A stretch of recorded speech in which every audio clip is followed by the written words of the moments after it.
The town you grew up in is not the town that exists today, and if you went back right now, you would barely recognize what is left of it.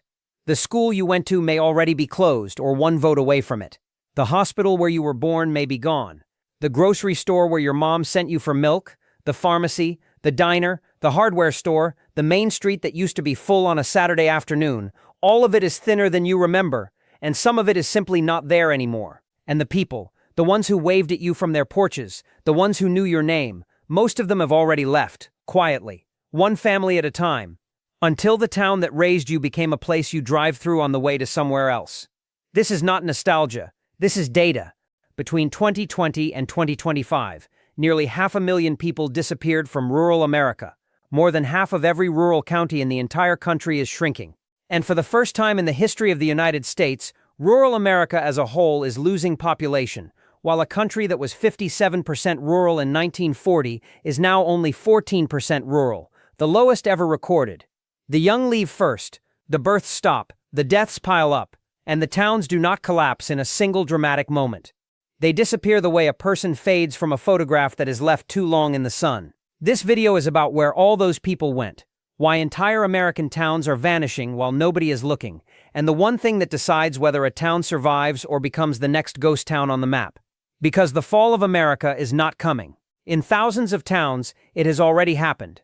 And you have no idea how many, nearly 500,000 people vanished from rural America in 5 years, and half of every rural county in the entire country is now shrinking. Here is a number that almost nobody in this country has seen, and once you see it, you cannot unsee it. Between 2020 and 2025, 998 of America's 1,976 rural counties lost population. That is more than half of every rural county in the entire nation. And the total loss across those communities was nearly 460,000 residents. Almost 500,000 people, gone. Not in a war, not in a disaster, not in a single dramatic event that made the evening news. They disappeared the way water disappears from a puddle in the sun.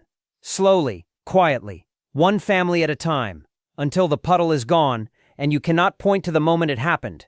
Civic Media and the Daily Yonder published this analysis in April 2026, and the geography of the disappearance tells a story that should alarm every American regardless of where they live. In rural Alaska, nearly 10,000 residents vanished from outmigration alone. In Lawson County, California, a rural community on the Nevada border, 4,600 people left, and the hotspots of disappearance stretch across the heartland like a wound. West Texas, eastern Montana, North Dakota, South Dakota, southeastern Kansas. These are not failed states or war zones. These are the places that grew the food, pumped the oil, mined the minerals, and built the backbone of the American economy for 150 years. And they are emptying out. The USDA Economic Research Service confirmed in its Rural America at a Glance 2025 edition, published in January 2026, that 51% of non-metro counties saw population decline between July 2020 and June 24, with declines common across West Virginia, Pennsylvania, the Dakotas, Nebraska, Kansas, Illinois, Iowa, and California. And the Russell Sage Foundation documented something that has never happened before in the history of the United States. For the first time ever, rural America lost population in the aggregate and in the majority of all non-metro counties. Read that again. For the first time in the entire history of this country, rural America as a whole is shrinking. Not one region, not one state, the whole thing. And the researchers gave it a name. They called it the 4 dececcants: depopulation, deaths, diversity, deprivation. The 4 forces reshaping rural America as never before. And the engine underneath all of it is what they called a downward demographic spiral. Here is how the spiral works. People leave a town because there are no jobs.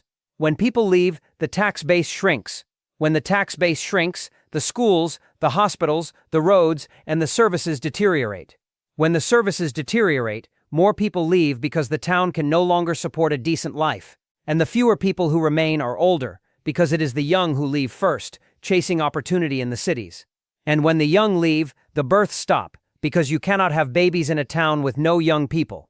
And when the births stop and the population ages, the deaths begin to outnumber the births. And a town that is losing people to outmigration and losing people to death faster than it can replace them through birth is not declining. It is dying. And 998 rural counties are on that exact trajectory right now. And you have no idea because the disappearance does not trend. It does not have a hashtag. It happens in places the cameras never visit, to people the country decided a long time ago were not worth covering. The young people are leaving first, and when the young leave, the town does not just shrink, it loses the ability to ever come back. There is a specific cruelty to how a town dies, and it has everything to do with who leaves first. It is not random. It is not the old. It is not the sick. It is the young, the educated, the ambitious, the ones with the energy and the skills to build a future. They are the first to go, and when they go, they take the future of the town with them. The Upjohn Institute published research in November 2025 documenting that the percentage of American counties losing population rose from 22% in the 1990s to 35% in the 2000s to more than half today. And the primary driver was not people moving away, it was births collapsing. As fertility fell, the number of counties losing population more than doubled. Because here is the mechanism that most people do not understand. A county can lose population two ways. People can move out, which demographers call outmigration, or deaths can exceed births, which they call natural decrease.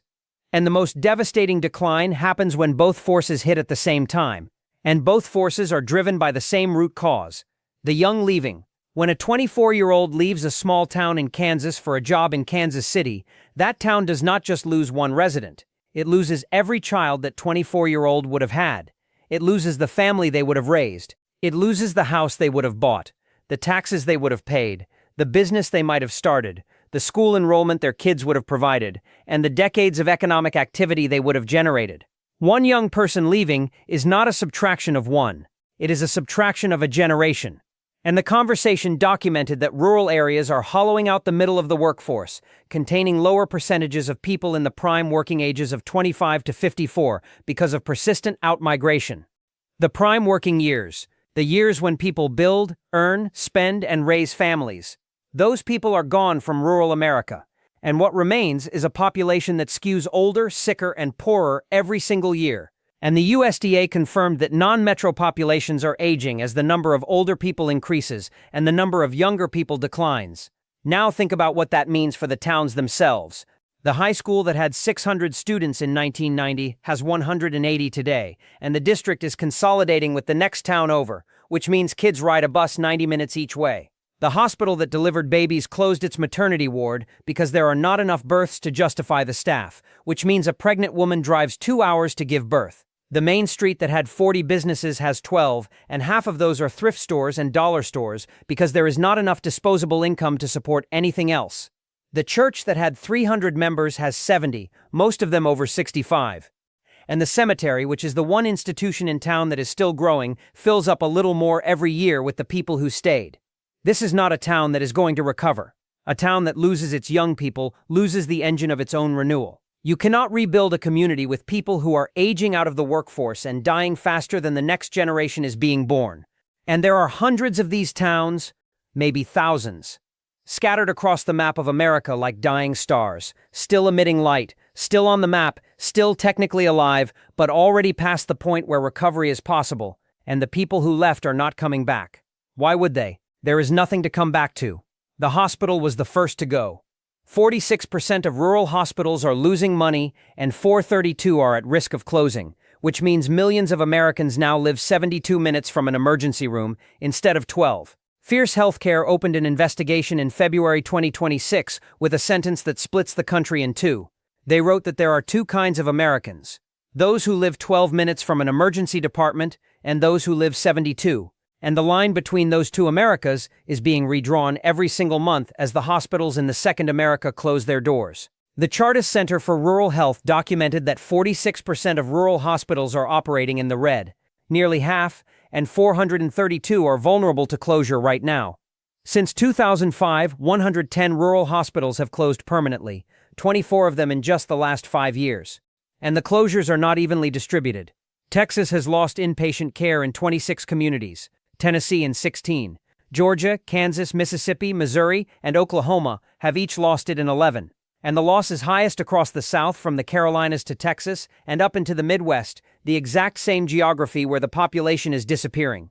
And here is why this is not just a healthcare story, it is a disappearance story. Because when the hospital closes, the town does not just lose a building, it loses the largest employer in the county, often hundreds of jobs in a place that cannot afford to lose any. It loses the maternity ward, which means a pregnant woman now drives 2 hours to deliver a baby, and some of them do not make it in time. It loses the emergency room, which means a heart attack or a car accident or a stroke that was survivable at 12 minutes becomes fatal at 72. And it loses the gravitational pull that kept doctors, nurses, pharmacists, and medical staff living in the community. When the hospital goes, they go too, and their families go with them. And the Georgetown Center for Children and Families documented that the situation is about to get dramatically worse because of the Medicaid cuts in the legislation passed last year. Integris Health announced clinic closures across Oklahoma in April 2026, citing a $130 million funding loss. Families USA calculated that independent rural hospitals could lose more than half their net income in 2026 under the new rules, an average loss of about $630,000 per facility. And in rural America, $630,000 is the difference between a community that can sustain itself and one that must accept the slow hemorrhaging of its population. That is a direct quote from the analysis. The slow hemorrhaging of its population. A peer-reviewed systematic review published in the journal Hospitals in April 2026 confirmed that rural hospitals continue to experience disproportionate rates of closure and service disruption that threaten community health, economic stability, and equity. And the $50 billion Rural Health Fund that was supposed to soften the blow was described by health policy analysts as, at best, a partial patch. So picture the sequence. The hospital closes. The 300 jobs vanish. The doctors leave. The pregnant women and the elderly and the chronically ill realize they can no longer safely live in a place that is 72 minutes from emergency care. And they leave too. And the town that lost its hospital is now losing its residents because of the hospital it lost. And once the hospital is gone, it almost never comes back, because no health system on earth is going to build a new hospital in a town that is shrinking. The hospital closure is not a symptom of the disappearance, it is an accelerant. It takes a town that was slowly declining and pushes it off a cliff. Then the pharmacy closed. 7,000 pharmacies have shut since 2019, and entire towns are now pharmacy deserts where filling a prescription means a 60-mile round trip.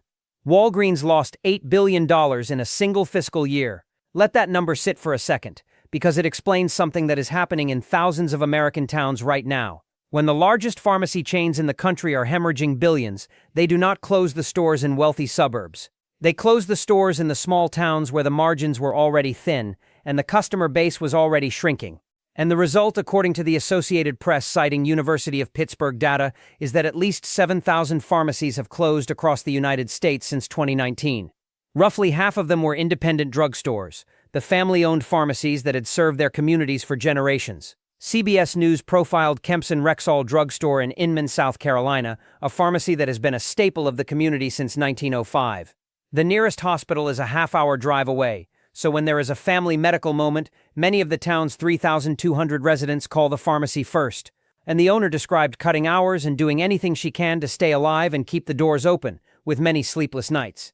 Her profit margins have fallen to between 3 and 5%, and on expensive brand-name medications, she sometimes is not even reimbursed at her cost. A Clemson professor called pharmacy deserts a full-blown crisis, and she explained the part that most people miss. When you lose the pharmacy in a rural community, you do not just lose access to medicine. You lose access to all healthcare. Because in a town with no hospital and no clinic, the pharmacist is often the only healthcare professional left. The pharmacist is who you ask about the rash, the fever, the medication interaction, the blood pressure reading. The pharmacist gives the flu shots and the vaccines. The pharmacist is the last line of medical defense in a town that has lost everything else. And when the pharmacy closes, an elderly person who takes 5 medications now faces a 60-mile round trip to fill prescriptions they need to stay alive. And if they cannot drive because they are too old or too sick or cannot afford the gas at $4.55 a gallon, they simply do not fill them, they ration, they skip doses, they cut pills in half, and their health deteriorates until they end up in the emergency room that is now 72 minutes away, if they make it at all. The National Community Pharmacists Association predicted that more than 1 independent drugstore would close per day. More than 1 a day, and every single one of those closures turns another town into a place where getting your medication is a logistical ordeal instead of a 5-minute errand. And here is how it connects to the disappearance. Old people need pharmacies more than anyone, and rural towns are aging faster than anywhere else in the country. So the closures are hitting the exact population that depends on them most, in the exact places where alternatives do not exist. And when a 74-year-old widow who has lived in the same town her whole life realizes she can no longer safely manage her diabetes and her heart condition because the pharmacy closed and the hospital closed and she cannot drive 60 miles every week, she makes the same calculation that millions before her have made. She moves to be near her daughter in the city, to be near a pharmacy, to be near a hospital. And the town loses one more resident, and her house sits empty. And the disappearance continues, one prescription at a time. When the grocery store closed, the town lost more than food. It lost the last place where neighbors saw each other, and the isolation that followed is killing people. A study published by the Population Reference Bureau in April 2026 examined what actually happens to a town when its grocery store closes, and the findings go far deeper than empty shelves. Researchers at Penn State spent 8 months interviewing long-term residents of a rural Pennsylvania township after the loss of its vital places, the everyday locations like grocery stores, pharmacies, primary care clinics, schools, and churches. And what they found is that these places are not just businesses, they are health infrastructure. When they disappear, the effects ripple through every part of daily life, increasing isolation, financial strain, and barriers to staying healthy. Think about what a grocery store actually is in a small town. It is not just where you buy food. It is where you run into your neighbor on a Tuesday morning. It is where the woman who lives alone has a 5-minute conversation with the cashier who has known her for 20 years, and that conversation might be the only human contact she has all day. It is where the bulletin board tells you about the bake sale and the funeral and the lost dog. It is where the community physically assembles without planning to, simply because everyone needs food. And when it closes, all of that disappears at once. The food becomes a 40-mile drive to the nearest Walmart. But the connection, the incidental, unplanned, life-sustaining human connection does not get replaced at all. It just vanishes. And the residents in the study described exactly that: the increasing isolation, the financial strain of driving further for everything, the barriers to healthy behavior when fresh food is an hour away, and the only thing in town is a gas station selling chips and soda. And this matters enormously, because isolation is not just unpleasant, it is lethal. The Surgeon General declared loneliness an epidemic and found that chronic isolation increases the risk of premature death by 26 to 29%, an effect comparable to smoking 15 cigarettes a day. And rural America, which is older, more spread out, and losing its gathering places one by one, is the epicenter of that epidemic. When the grocery store closes, the diner closes, the hardware store closes, the bank branch closes, and the church consolidates with the one in the next county, the town loses every single place where human beings used to encounter each other by accident. And a town without those places is not really a town anymore. It is just a collection of houses where isolated people live separate lives until they either die alone or move away to somewhere they can be near other humans. The Penn State researchers called these vital places the social infrastructure of rural life. And America has been demolishing that infrastructure for 30 years. Store by store, without ever understanding that it was tearing out the very thing that made these communities worth living in. You cannot keep people in a town that has nothing left but houses. People do not stay for the houses. They stay for each other, and when the places where they found each other disappear, so does the reason to stay, and so do they. Then they close the school, and when the school closes, the town is officially over. Up to 10,000 schools are projected to shut down by 2030. The Learning Council published a report in January 2026 with a projection that should stop every parent in America cold. At least 200 schools are slated for permanent shutdown or consolidation for the 2026 to 27 academic year, and experts project an escalation to 1,000 to 1,500 annual closures by 2030, potentially totaling 7,000 to 10,000 schools nationwide. 10,000 schools. And the closures are driven by plummeting enrollment, fiscal cliffs from expired pandemic aid, and aging infrastructure, hitting urban and rural declining districts the hardest. And here is why the school is the most important institution on this entire list. Because the hospital closing makes a town dangerous. The pharmacy closing makes it inconvenient. The grocery store closing makes it lonely. But the school closing makes it over. Rural schools open documented that towns without schools have lower home values, greater income inequality, and higher child poverty rates. And a seminal study by the late Cornell sociologist Thomas Lysen found that home values were nearly 25% higher in small rural villages that had a school, 25%. The school is not just where children learn, It is the single largest factor determining whether a town is worth anything at all. When the school closes, the property values collapse, which traps the people who stay because they cannot sell their homes for enough to leave. The school is also frequently the largest employer in the county. Teachers, administrators, bus drivers, cafeteria workers, janitors, coaches, all gone. And it is the gravitational center of civic life. The Hetchinger report profiled a tiny school in Worcester, Vermont, where a fifth grader named Rosie described making and serving soup at the town's free community lunch every Wednesday at the town hall. That is what a rural school is. It is the place that brings the town together, and the magnet that attracts the young families who sustain small-town life. And when it closes, the young families stop coming, because no parent with options moves to a town where their child has to ride a bus 90 minutes each way to a consolidated school 2 counties over. The literature on rural school closure is unambiguous and devastating. When a school closes, it creates a sense of despair in the community, property values decline, and a deterioration of the entire community begins shortly after. Dropout rates rise, opioid addiction rises. The businesses that depended on school traffic, the diner where teachers ate lunch, the gas station on the road, the shop where parents stopped after pickup, cannot survive and close too. And the children who are bussed away are separated from their family, friends, and community, creating trauma, decreased participation, and lower grades. The school closure is the death certificate of a town. Everything before it was illness. The school closing is the moment the town is pronounced dead, and the body just takes a few more years to stop moving. The factory that built the town closed overnight, and economists confirm that every manufacturing job lost takes additional jobs down with it, in a chain reaction. When a factory closes in a small town, the economic shock is immediate and far-reaching. Jobs disappear overnight.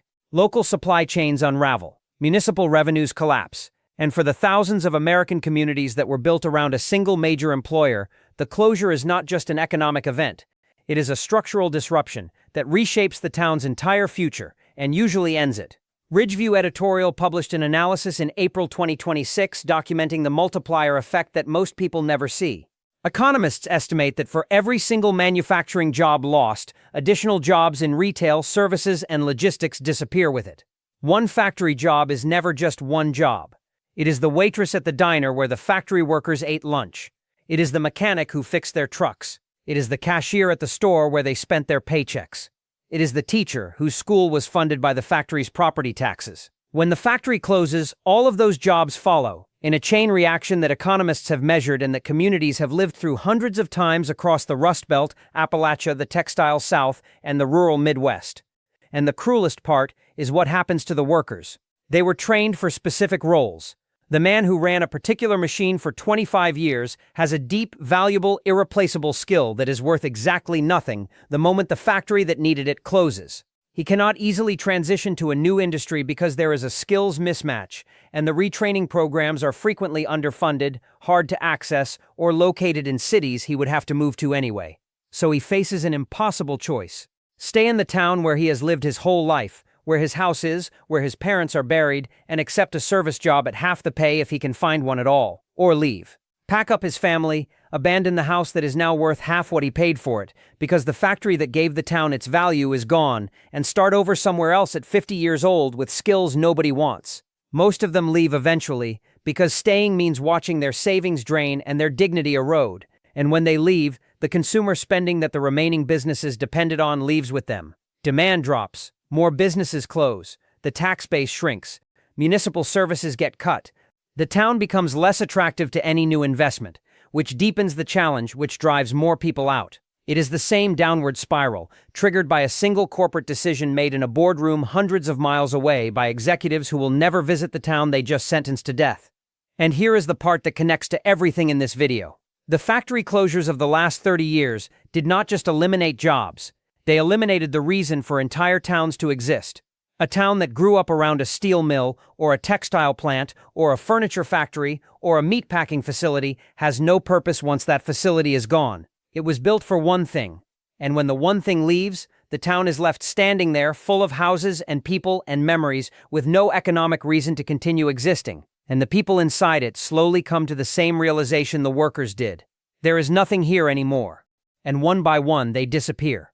Main Street is boarded up, and the empty storefronts are not a temporary downturn. They are the visible skeleton of a town that has already died. Drive through any small town in America that has lost its hospital, its pharmacy, its grocery store, its school, and its factory, and you will see the same thing on Main Street. Boarded windows, faded signs for businesses that closed a decade ago, a hardware store that is now empty, a movie theater with the marquee letters half fallen off, a bank branch that became a thrift store that became a vacancy, a diner with a permanently dark window and a yellowed sign that still says open. This is not a temporary downturn. This is the visible skeleton of a town that has already died, still standing because buildings take longer to disappear than people do. And the emptiness feeds on itself in a way that is almost impossible to reverse.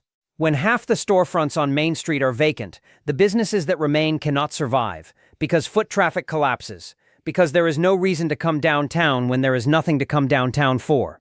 The remaining shop owner watches his neighbors close one by one, and eventually realizes that he is the last one standing on a dead street, and he closes too, not because his business failed in isolation, but because the ecosystem that supported it collapsed around him. And the empty buildings themselves become a problem. Property values across the entire town are dragged down by the visible decay at its center. Investors will not touch a downtown full of vacancies. Young entrepreneurs who might have started something look at the boarded windows and see a graveyard instead of an opportunity. And the local government, which is already starved for revenue because the tax base shrank, cannot afford to demolish the derelict buildings or maintain the ones that are crumbling, so they just sit there, year after year, broadcasting the town's death to everyone who drives through. And here is what most people do not understand about a dead Main Street. It is not just an economic failure. It is the erasure of a town's entire memory. That hardware store was where 3 generations of families bought the supplies to build their homes. That diner was where the high school football team celebrated every victory for 60 years. That theater was where couples had their first dates in 1955 and 1975 and 1995. That bank was where people deposited their first paychecks and took out the loans that built their lives. Every empty building on Main Street was once the site of someone's most important memories. And when the town dies and the people disappear, those memories disappear with them because there is no one left who remembers what the empty building used to be. The towns that are disappearing across America are not just losing population, they are losing their past, their identity, and their reason to exist, all at once. And the boarded-up Main Street is the proof, sitting in plain sight in thousands of towns, that the fall did not just begin. In these places it already finished, and almost nobody outside those towns even noticed it happen.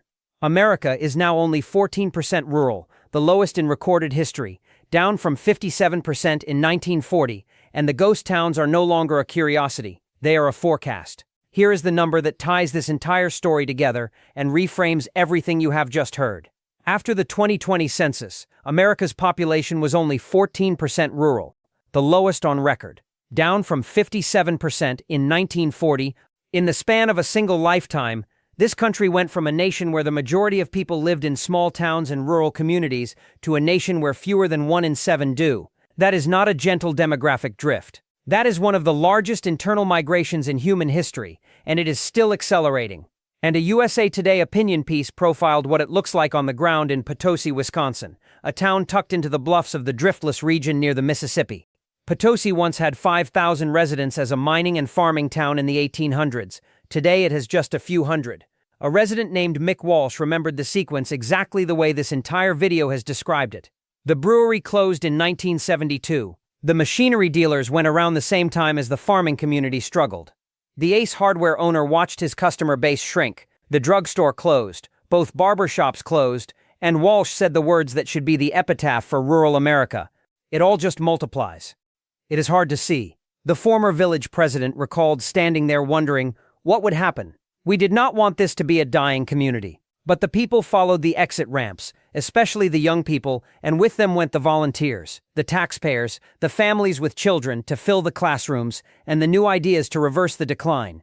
A future, vanishing before its eyes.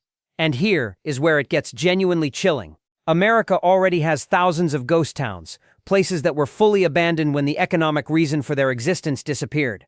The mine played out, the railroad rerouted, the factory left, and for most of American history, we treated these ghost towns as curiosities, tourist attractions, spooky Instagram backdrops, dark tourism destinations that drew 4.2 million visitors in 2025. We walked their dusty streets and marveled at the abandoned buildings and told ourselves they were relics of a distant past, the boom and bust frontier era that could never happen again. But the researchers who study these places call them something far more unsettling. They call them preserved economic autopsies. And an autopsy is not a curiosity. An autopsy is a cause of death. And every one of those ghost towns died for a documented reason that is happening right now, today, in the 998 rural counties that are losing population. The mine playing out is the factory closing. The railroad rerouting is the highway bypass and the hospital closure. The economic reason for existence disappearing is exactly what happens when the school and the grocery store and the pharmacy and the jobs all vanish. The ghost towns are not relics of the past. They are a forecast of the future. They are what every dying town in America becomes if the spiral is not reversed, and the spiral is not being reversed. It is accelerating. Which means the next generation of ghost towns is being created right now, in real time, in places that still have a few hundred residents holding on, in towns that still appear on the map, in communities that are technically still alive but already past saving. And in 30 years, the dark tourists will walk those streets too, and marvel at the abandoned school and the boarded-up Main Street, and have no idea that the town died not in some distant frontier era, but in the 2020s, while the rest of the country was looking the other way. The towns that survive will be the ones whose people refuse to disappear, and that choice is being made right now, in your town, whether you are part of it or not. I have spent this entire video showing you a country that is quietly emptying out. Nearly 500,000 people gone from rural America in 5 years. Half of all rural counties shrinking, the young leaving first. The hospitals closing, the pharmacies closing, the grocery stores closing, the schools closing, the factories closing, the main streets boarding up. A nation that went from 57% rural to 14% rural in a single lifetime. And ghost towns that are not relics of the past but a forecast of the future. And I am not going to pretend that this is easy to reverse, because it is not, and you deserve honesty instead of a comfortable lie. But here is what the data also shows, the part that the doom-only version of this story leaves out. Not every town is dying. The research is clear about which towns survive and which towns disappear, and the difference is not luck. Towns that are near a metro area or a highway survive, because people can live there and commute. Towns that diversify their economy survive, the ones that build tourism, or niche manufacturing, or value-added agriculture, or become remote work hubs instead of betting everything on a single factory. Towns with broadband survive, because in 2026, a person with a laptop and a fast internet connection can earn a city salary from a town of 800 people. And above all, towns with people who refuse to give up survive, the places that invested in business incubators, downtown revitalization, and creative placemaking. The places where someone stood up, like that village president in Potosi, and said, "We do not want this to be a dying community," and then actually did the work to make sure it was not. Because here is the truth underneath all of this. A town is not its buildings. A town is not its factory or its mine or its railroad. A town is its people and their decision to stay and build something together. The towns that disappeared were not cursed. They were abandoned. One rational individual decision at a time, by people who looked at the math and concluded there was no future, and left. And every one of those decisions was understandable. I would never judge a single parent for moving to a city to give their child a hospital within 12 minutes, instead of 72. But the cumulative result of all those rational individual decisions is the disappearance of a way of life, the hollowing out of half a country, and the creation of the next generation of ghost towns. So here is what I am asking you to do, and it is not dramatic, and it will not trend. If you live in one of these places, fight for it while there is still something to fight for. Show up to the town meeting. Shop at the store that is barely hanging on instead of driving to the Walmart 40 miles away. Support the school before it consolidates. Buy the house instead of letting it sit empty. Start the business everyone says will not work. Run for the local office that nobody wants. Because the federal government is not coming to save your town. The state government is running a deficit. And the only people who have ever saved a dying town in the entire history of this country are the people who lived in it and refused to leave. And if you do not live in one of these places, then understand what you are watching. You are watching the fall of a version of America that took 250 years to build and is disappearing in a single generation. The small town. The tight-knit community. The place where everyone knows your name, and the neighbors show up when you are sick, and the whole town comes to the high school football game on Friday night. That America is not gone yet, but it is going. County by county, town by town, person by person. And the only thing that has ever stopped it, anywhere ever, is a community of people who looked at the exit ramp and chose to stay, and chose each other.